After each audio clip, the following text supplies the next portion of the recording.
The story begins on a cold, gray morning in a small town nestled between rolling hills and dense woods. Daniel sat slumped in the corner of the living room, staring blankly at the flickering flames in the fireplace. His mother, Evelyn, had always loved lighting fires during chilly days like this one. But now, the warmth from the fire felt hollow, unable to fill the emptiness inside him. It had only been 3 days since her death, but every moment without her seemed unbearable. Evelyn wasn't just his mother. She was his rock, his guiding light. She'd raised him alone after his father left when he was 6. From helping him with school projects late into the night to cheering him up after heartbreaks, Evelyn had been there for everything. Her laughter used to echo through their home, filling it with life. Now, silence ruled the house, pressing down on Daniel like an invisible weight. The day of her passing replayed in his mind over and over again. He remembered getting the call from the hospital early that morning. A nurse told him that Evelyn had suffered a sudden heart attack while gardening in the backyard. By the time paramedics arrived, it was too late. Daniel rushed to the hospital, hoping against hope that it wasn't true. But when he saw her lying motionless on the bed, reality hit him hard. His knees buckled and tears streamed down his face as he held her hand for the last time. At the funeral, Daniel stood beside her casket, numb and lost. Friends and family gathered around, offering condolences, but none of their words brought comfort. They spoke of how kind Evelyn was, how much she cared for everyone, and how she would be missed. While Daniel knew they meant well, their platitudes felt empty compared to the storm raging inside him.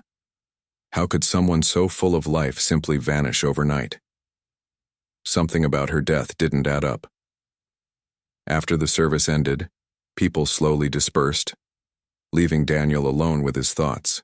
As he stared at the flowers surrounding her casket, memories flooded back.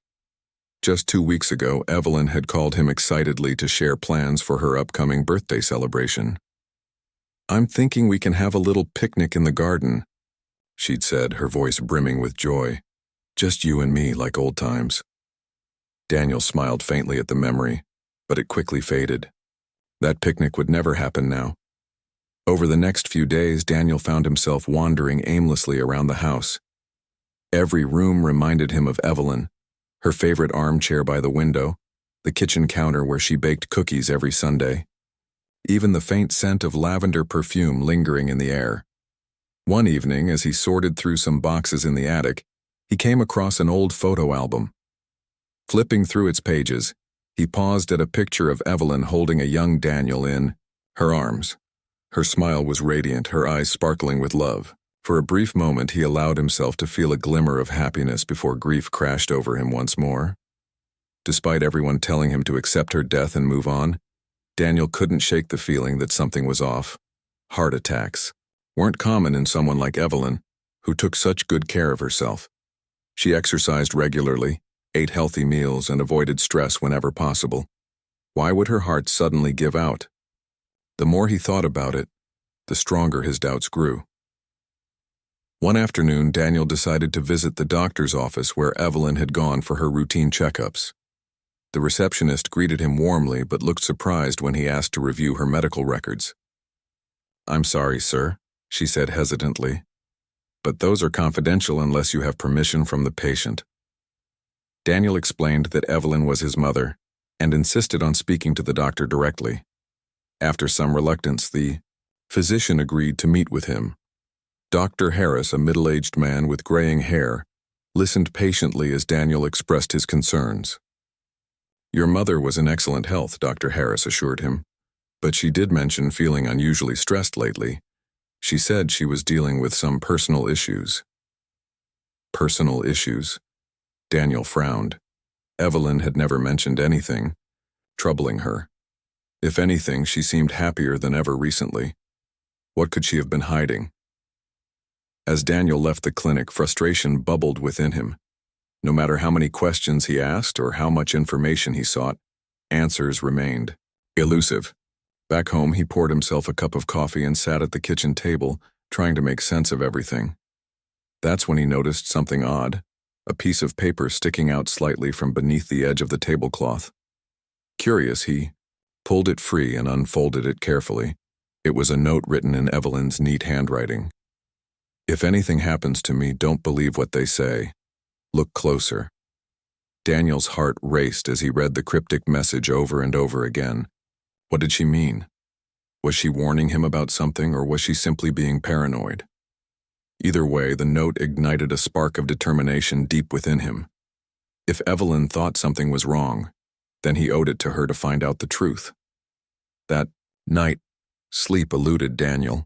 He tossed and turned, haunted by images of Evelyn smiling, laughing, and finally lying still in the hospital bed. He couldn't ignore the nagging suspicion that her death wasn't natural. Someone, or something, had taken her away from him, and he needed to know why. Little did he realize that this quest for answers would lead him down a path far darker and more dangerous than he could have imagined. The days following Evelyn's death felt like an endless blur for Daniel. Each morning he woke up hoping it was all just a bad dream, only to be met with the harsh reality of her absence. The house, once filled with her laughter and warmth, now seemed suffocatingly quiet.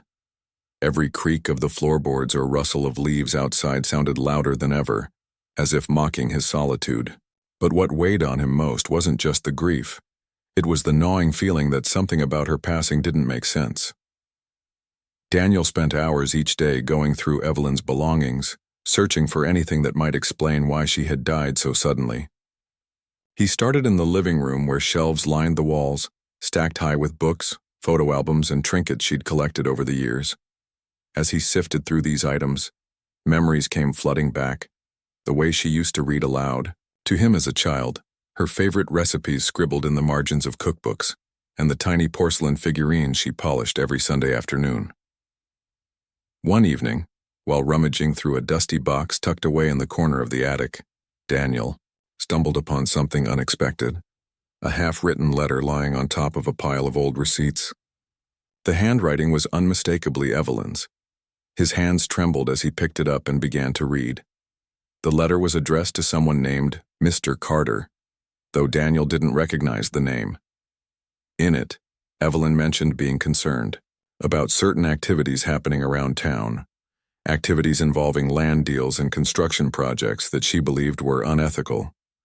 She wrote about feeling watched and receiving strange phone calls late at night. At the bottom of the page, she had scrawled, "I don't know whom to trust anymore." Daniel's heart sank. This wasn't the Evelyn he knew, the cheerful, carefree woman who always saw the best in people. Something had clearly been troubling her, but she hadn't shared it with him. Why? Had she been trying to protect him? Or had she thought whatever danger she sensed would pass without incident? Determined to piece together the puzzle, Daniel continued his search. He moved to her desk in the study, a place she often joked was her command center. Here she kept everything organized: bills, appointment reminders, and notes to herself. Among the clutter, he found several medical invoices marked paid, but with unusually high amounts listed. Confused, Daniel compared them to older statements from previous years. The difference was staggering. Why had her healthcare costs skyrocketed recently, and why hadn't she said anything about it? As he dug deeper, another discovery caught his attention. Tucked inside a drawer was a small notebook filled with cryptic entries. Some pages contained dates and times alongside abbreviated names like RC and BW. Others listed locations, addresses of buildings downtown, and coordinates pointing to areas on the outskirts of town. On one page, Evelyn had written, "They're watching me. I can feel it. Stay safe, Daniel." The words sent chills down his spine. Who were they? And what exactly had Evelyn uncovered? By this point, Daniel's obsession with finding answers had begun to worry those closest to him. His best friend, Mark, stopped by one afternoon to check on him. After seeing the piles of papers scattered across the dining table and the dark circles under Daniel's eyes, Mark couldn't hide his concern. "You need to take a break, man," he said gently. "Evelyn wouldn't want you doing this to, yourself." "I'm not imagining things, Mark," Daniel replied firmly. "Something happened to her. Something no one is telling me. Don't you see? All these clues, they add up to something bigger." Mark sighed, shaking his head. Look, I get it, you miss her, we all do. But obsessing over this isn't going to bring her back. Sometimes we have to let go. Letting go was the last thing Daniel wanted to do. For him, letting go meant accepting that Evelyn's death was random and meaningless, and that was something he refused to believe. That night, as he lay in bed, staring at the ceiling, he replayed their final conversation in his mind. She had called him 2 days before she died, asking how work was going and whether he planned to visit soon. Her tone had been casual, even cheerful. There had been no hint of fear or distress. Yet now, looking back, Daniel wondered if she had been hiding her true feelings. His thoughts were interrupted when sleep finally claimed him, pulling him into a vivid dream. In the dream, Evelyn stood in the garden behind their house, bathed in soft golden light. She smiled at him, her expression serene yet tinged with sadness. "Daniel," she whispered, her voice echoing faintly. "Look closer. You'll find what you need." He woke with a start, his heart pounding. The dream lingered in his mind long after he opened his eyes. Was it just his subconscious playing tricks on him? Or had Evelyn truly tried to reach out from beyond? Either way, the message was clear. He needed to keep searching. Over the next few days, Daniel became fixated on visiting the cemetery where Evelyn was buried. He hadn't been able to bring himself to go there since the funeral, but something drew him back now. Standing before her grave, he felt a mix of emotions: grief, anger, and an overwhelming sense of determination. He knelt down, brushing away fallen leaves from the headstone, and traced the engraved letters of her name with his fingers. That's when he noticed something odd. Fresh dirt near the base of the headstone looked disturbed, as if someone had recently tampered with it. His stomach churned as suspicion took hold. Could someone have opened her coffin? The thought made him sick, but he couldn't ignore it. If Evelyn had left behind any more clues, or if someone else had hidden something there, he needed to know. Summoning his courage, Daniel approached the groundskeeper the following day. The elderly man, Mr. Thompson, listened intently as Daniel explained his concerns. Though hesitant at first, Mr. Thompson eventually agreed to help.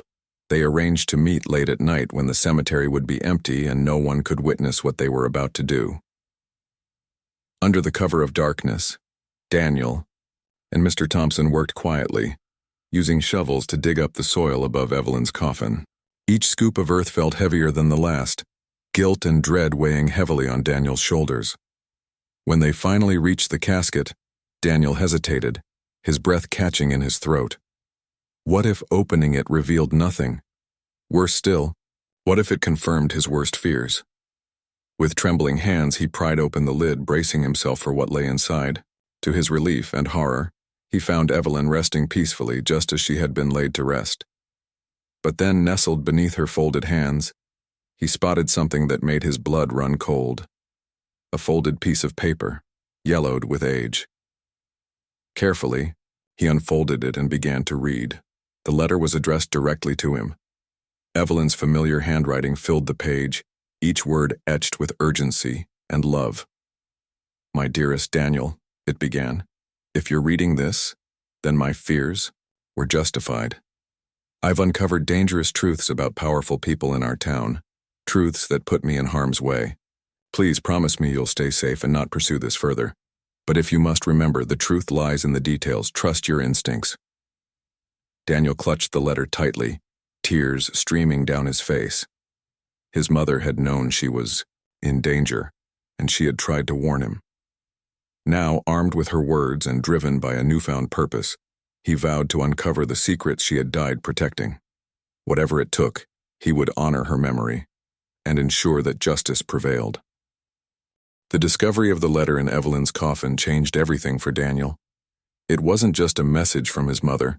It was her final plea, her last act of love and protection. But it also confirmed what he had feared all along. Her death wasn't natural. Someone had silenced her because she knew too much. The weight of this realization pressed down on him as he stood there in the dimly lit cemetery, clutching the fragile piece of paper that held her desperate words. His mind raced with questions. Who were these powerful people she mentioned? What kind of dangerous truths had she uncovered? And why hadn't she trusted him enough to share them while she was still alive? Daniel spent the rest of the night poring over the letter again and again, trying to decipher every detail. He noticed how carefully Evelyn had phrased her warning. She didn't outright accuse anyone or reveal specific names, likely out of fear that the letter might fall into the wrong hands, but she did leave breadcrumbs, urging him to trust his instincts and look closely at the details. Her advice echoed in his mind like a mantra. The truth lies in the details. By morning, exhaustion had taken its toll, but Daniel couldn't afford to rest. Every second counted if he wanted to uncover what Evelyn had been hiding. He decided to revisit the notebook he'd found on her desk, the one filled with cryptic entries and mysterious abbreviations. This time, he approached it with fresh eyes, determined to decode its contents. Flipping through the pages, he began connecting the dots between the names, dates, and locations she had jotted down. One name appeared repeatedly: R.C. At first, Daniel thought it might refer to someone Evelyn knew personally, but then he remembered seeing the same initials on some of the medical invoices he'd found earlier. Following this lead, he searched online for any mention of R.C. related to their town. After hours of digging, he stumbled upon an article about Robert Carter, a prominent real estate developer known for spearheading large-scale projects across the region. According to the article, Carter had recently acquired several parcels of land near the outskirts of town, including areas rich in natural resources like timber and water reserves. Something clicked in Daniel's mind. One of the addresses listed in Evelyn's notebook matched the location of one of Carter's newest developments, a sprawling housing complex currently under construction. Could this be connected to the illegal activities Evelyn hinted at in her half-written letter? Determined to find out, Daniel drove to the site, parking his car a safe distance away so as not to draw attention. As he walked closer, he observed workers bustling around heavy machinery, cutting down trees and clearing vast sections of forest. The sight made his stomach churn. Evelyn had always been passionate about preserving nature, often volunteering for environmental causes and speaking out against deforestation. If Carter's project involved exploiting protected lands or bypassing regulations, it would have been exactly the kind of thing she'd investigate and oppose fiercely. But proving wrongdoing wouldn't be easy. Large-scale developers like Carter had deep pockets and powerful allies who could sweep inconvenient truths under the rug. Daniel realized he needed help, someone who understood how to navigate such murky waters without getting caught in the crossfire. That's when he thought of Clara, a journalist whose investigative pieces on local corruption had earned her both praise and enemies. Though they weren't close friends, Daniel admired her tenacity and integrity. If anyone could assist him in exposing the truth, it was her.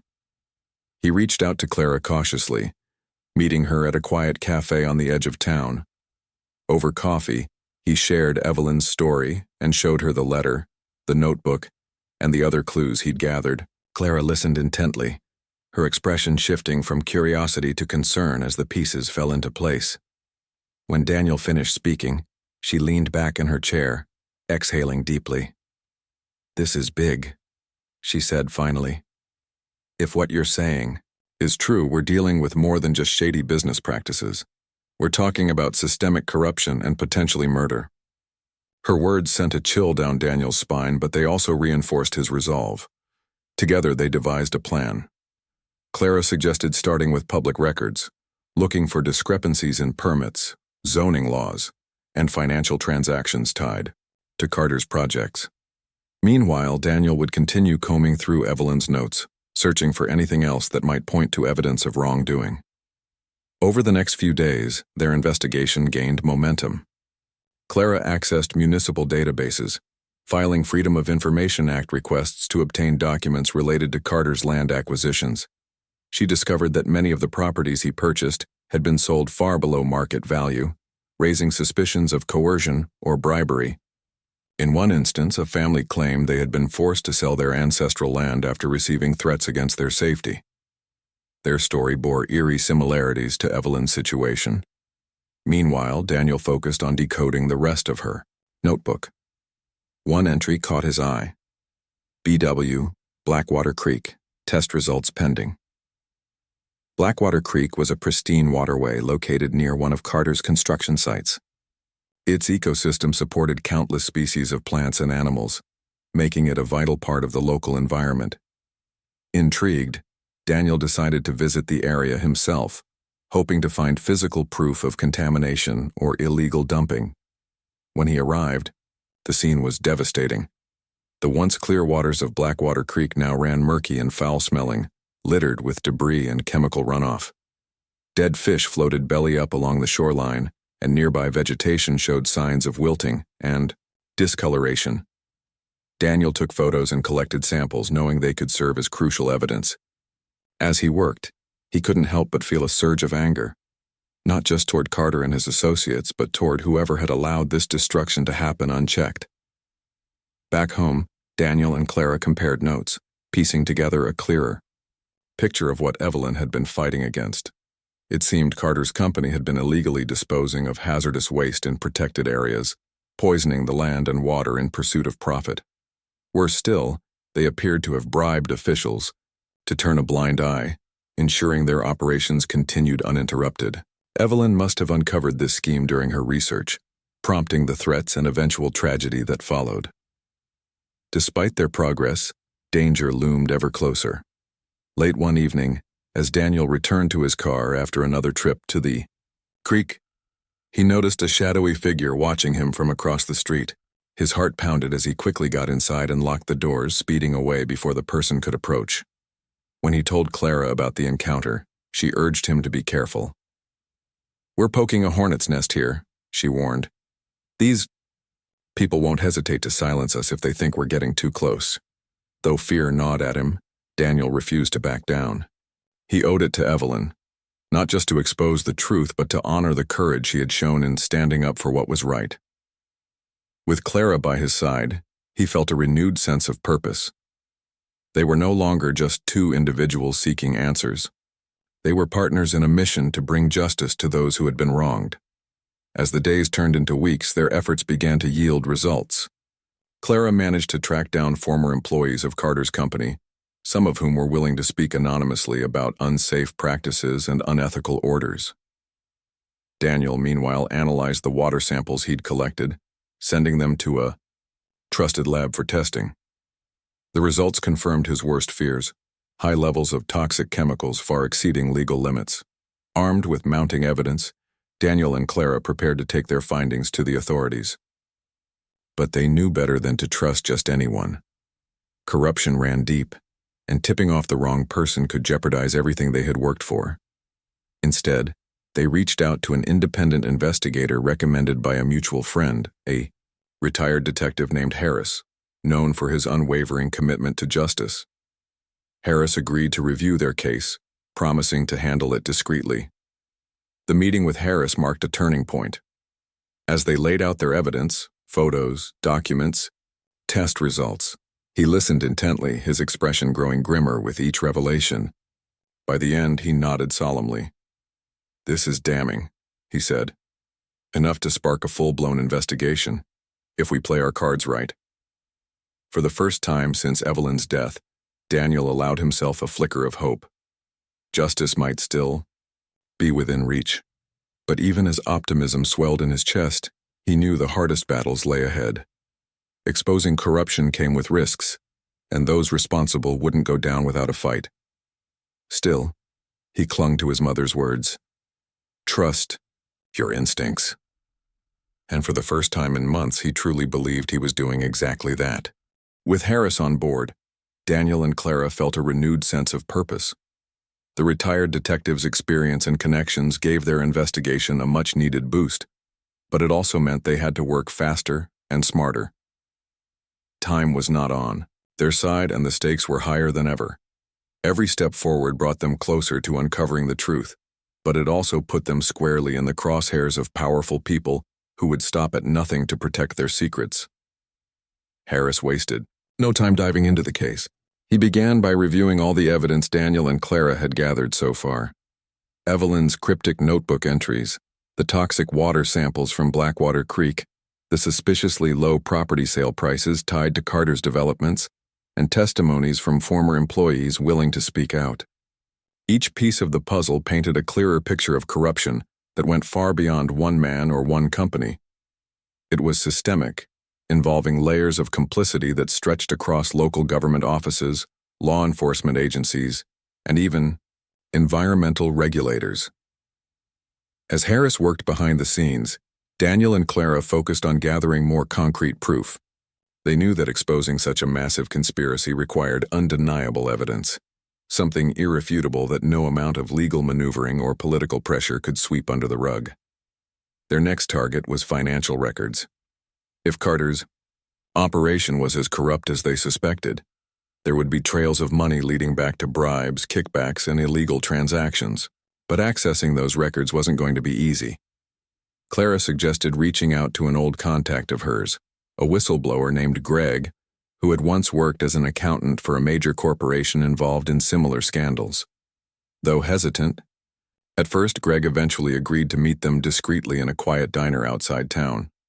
Over coffee, he explained how companies like Carter's often used shell corporations and offshore accounts to launder money and hide illicit activities. Armed with this knowledge, Clara and Daniel decided to dig deeper into public filings and corporate registries, searching for any links between Carter's projects and shadowy entities.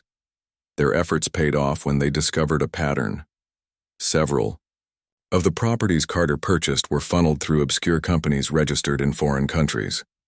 These companies had no visible ties to legitimate businesses, yet millions of dollars flowed through their accounts, funding everything from land acquisitions to construction permits.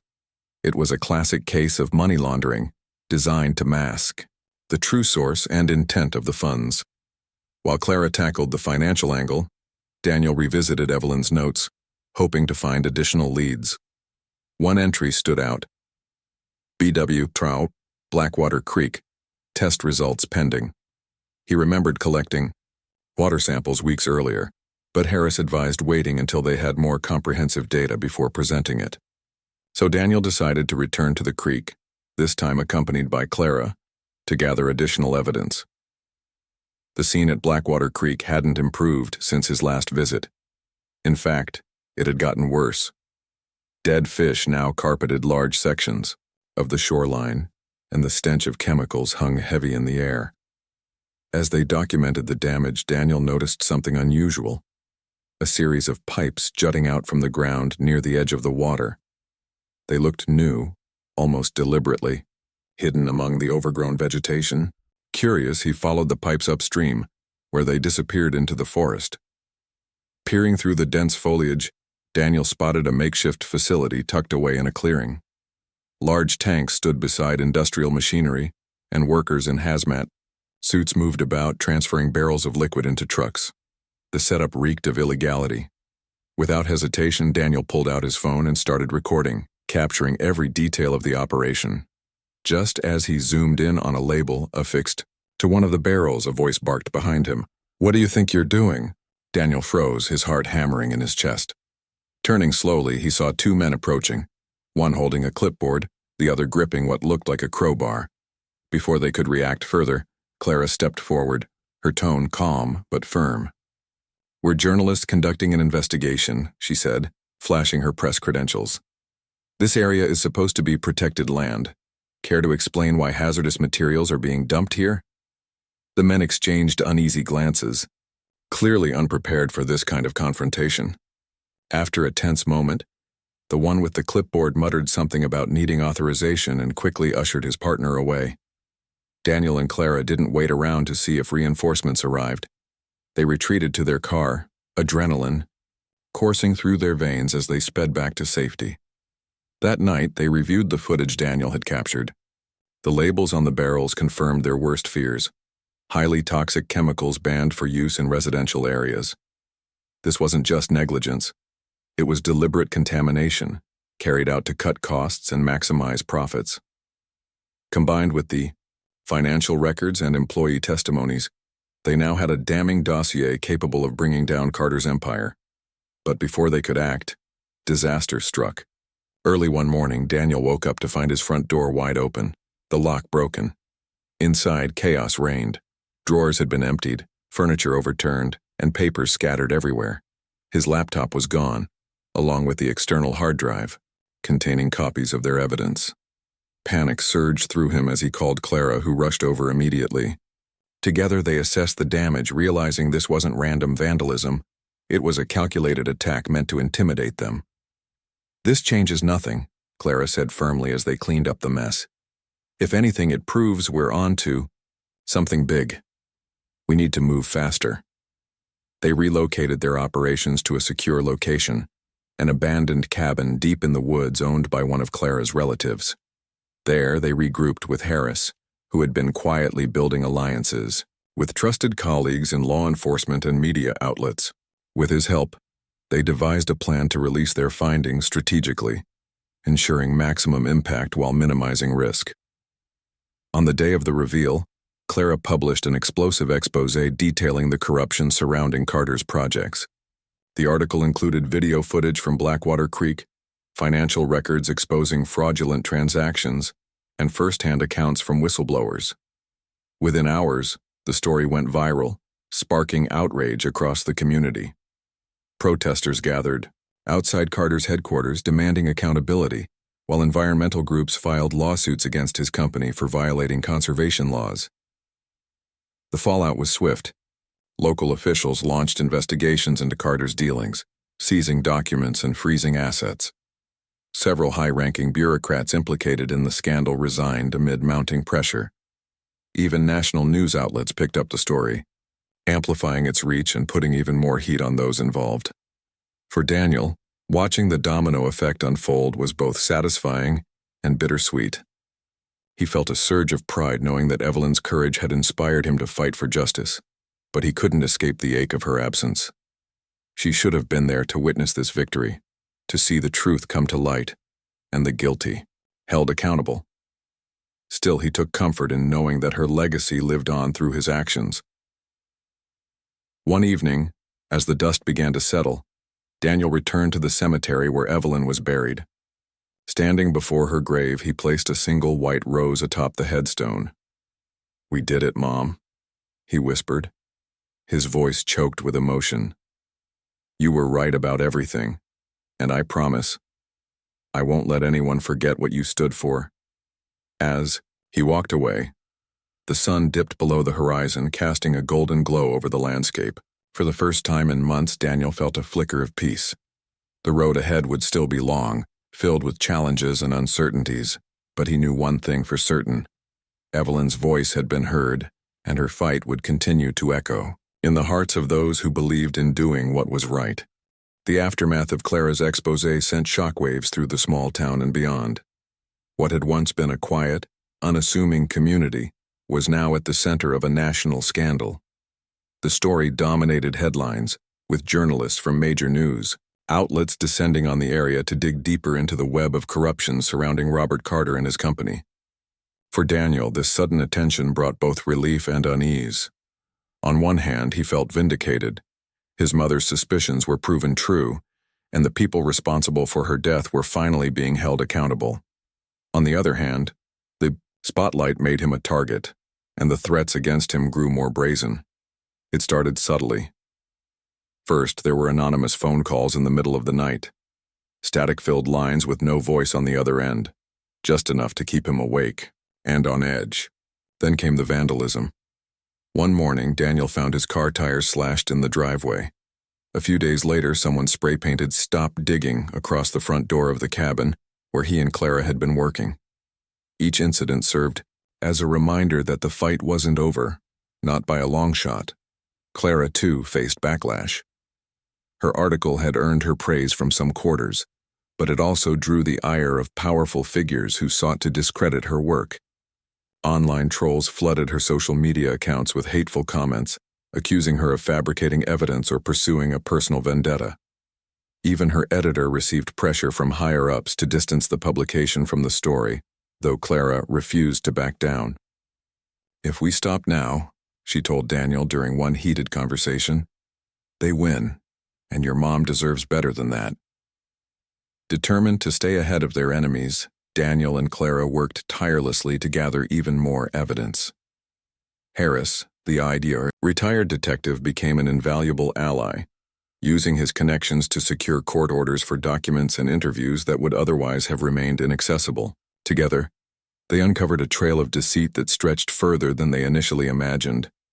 It wasn't just Carter's company violating environmental laws. It was part of a larger network of businesses and officials exploiting loopholes to profit at the expense. The culmination of Daniel and Clara's efforts arrived on a crisp autumn morning, 1 month after the explosive expose that shook the town to its core. By now, the scandal had grown into something far bigger than anyone could have anticipated. Investigations were underway at multiple levels, local, state, and federal agencies all scrambling to untangle the web of corruption tied to Robert Carter and his associates. Arrest warrants had been issued for key players, including Carter himself, who was currently in hiding, evading authorities. The once mighty developer was now a fugitive, his empire crumbling under the weight of undeniable evidence. For Daniel, this final chapter felt surreal. He had started this journey consumed by grief and doubt, clinging to the faint hope that his mother's death wasn't meaningless. Now, standing on the brink of justice, he realized how much he had changed. The quiet, reserved man who once avoided confrontation had transformed into someone willing to risk everything for the truth. Yet even as victory seemed within reach, he couldn't shake the bittersweet ache of knowing Evelyn wasn't there to witness it. Clara called him early that morning, her voice tinged with excitement. "They've got him," she said simply. Carter had been apprehended while attempting to flee the country, caught at an airport with forged documents and stacks of cash. News outlets broke the story hours later, broadcasting images of Carter being led away in handcuffs, his face pale and expressionless. It was a moment of triumph, but Daniel found little satisfaction in seeing the man who had orchestrated so much destruction brought low. His thoughts kept returning to Evelyn, the life she had lived, the courage she had shown, and the price she had paid. Later that day, Daniel and Clara met with Harris at a small cafe downtown. The retired detective looked weary but satisfied, sipping coffee as he reviewed updates on the case. "It's not over yet," he cautioned, though his tone carried a note of optimism. "There are still plenty of people involved who will try to wriggle out of accountability. But we've got enough to ensure Carter doesn't see the outside of a prison cell anytime soon." As they talked, Daniel reflected on how far they'd come. From the hidden letter in Evelyn's coffin to the toxic waste at Blackwater Creek, every clue had led them closer to unraveling the conspiracy. They hadn't done it alone. Harris's expertise, Clara's determination, and the bravery of whistleblowers had all played crucial roles. But it was Evelyn's legacy that had driven them forward, her unwavering commitment to doing what was right, inspiring each step along the way. That evening, Daniel returned to the cemetery where Evelyn was buried. The air was cool, carrying the scent of fallen leaves, and the sky glowed orange as the sun dipped below the horizon. He carried a bouquet of flowers, lavender roses, her favorite, and placed them gently beside her headstone. For a long time, he stood there in silence, letting the weight of everything settle around him. "I did it, Mom," he finally whispered, his voice steady despite the lump in his throat. "We uncovered the truth. They can't hurt anyone else like they hurt you." Tears welled up in his eyes, but they weren't tears of sadness this time. They were tears of gratitude for the strength she had given him, even in death. "I wish you could be here to see this, to know that your fight mattered." As he spoke, a gentle breeze rustled through the trees, carrying with it a sense of peace that Daniel hadn't felt in months.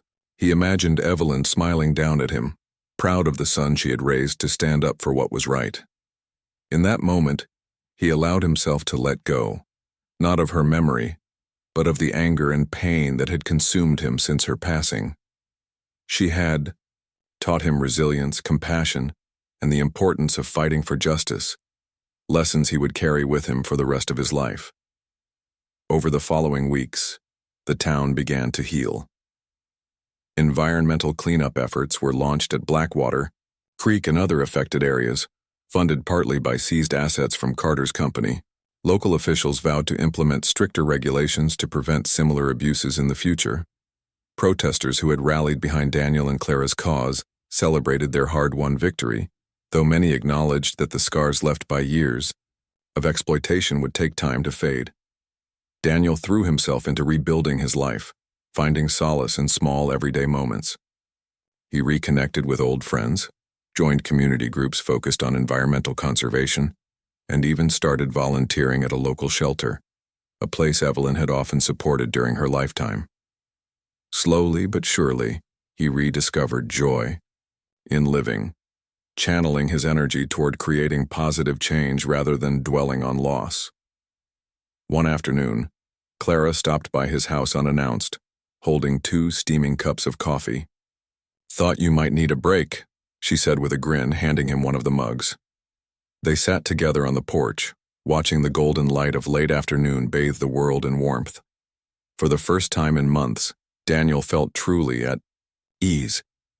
"You know," Clara said after a pause, "your mom would be so proud of you, not just because of what you did, but because of who you've become." Daniel nodded, a soft smile tugging at the corners of his mouth. "I think about her every day," he admitted, "and I miss her more than words can say, but I also feel like she's still with me, in the work I do, in the choices I make. She gave me the tools to keep going even when things felt impossible." Clara reached over and squeezed his hand. "She gave us all something to believe in." As, the days turned into weeks, Daniel continued honoring Evelyn's memory in ways both big and small. He planted a garden in her honor, filling it with lavender bushes and wildflowers native to the region. He wrote letters to lawmakers advocating for stronger protections against corporate greed and environmental harm. And whenever he visited her grave, he made sure to bring fresh flowers, sharing stories of his life and thanking her for guiding him through the darkest times. In the end, justice didn't erase the pain of losing Evelyn. It never could. But it provided closure. It reminded Daniel that love and truth are powerful forces, capable of overcoming even the deepest shadows. As he walked away from the cemetery one last time, the setting sun casting long shadows across the landscape, he felt a renewed sense of purpose. Evelyn's voice may have been silenced, but her spirit lived on, not just in him, but in everyone whose lives she had touched. And so, Daniel stepped forward into the future, carrying her legacy with him, ready to face whatever challenges lay ahead.